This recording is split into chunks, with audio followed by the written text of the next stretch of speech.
Кто-то сказал, что я теперь все время буду писать только про Сэма, и он был прав, наверное. И если это упоминание будет слишком частым, я буду счастлив, значит я папа классный. Да нет же, я опасный рэпер с улицы. На моих тусах тонны запрещенного дуются, и тут сюсюкаться не собирается никто. Я расскажу о новом знакомом, он очень крутой. В один прекрасный день, не помню, среда или вторник, в нашем доме появился новенький. Мы с женой долго ждали прибытия важной персоны, парились, боялись, что его что-то не устроит. После долгой дороги он, видимо, сильно устал. Он много спал, и меняли цвет его глаза. Потом ползал, потом встал, потом пошел, потом что-то сказал на айпаде Тарзан. Меня выселил из комнаты, отправил в зал, потом позвал себе няню, она живет теперь с нами. И все стало крутиться вокруг него. Куча людей, куча странных предметов, очень много всего. Иногда он орет, и непонятно, что он хочет. Бывает, плачет, но чаще всего хохочет. Так вот я о чем, он стал душой компании, и мы с ним угораем, несмотря на то, что он маленький. Если бы кто-то книгу написал бы про то, как стать супер папой, я сразу таким стал бы, или хотя бы показал мне, как бы.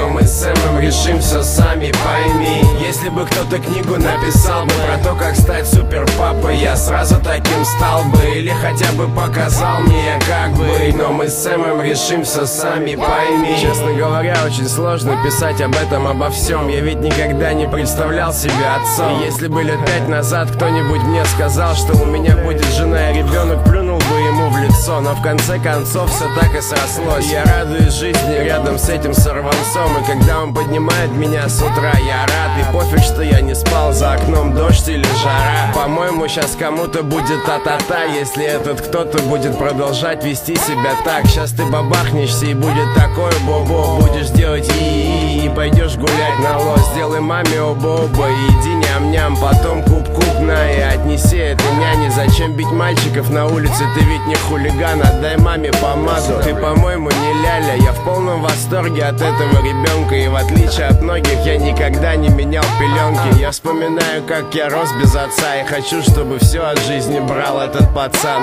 Если бы кто-то книгу написал бы про то, как стать супер папой, я сразу таким стал бы, или хотя бы показал мне, как бы.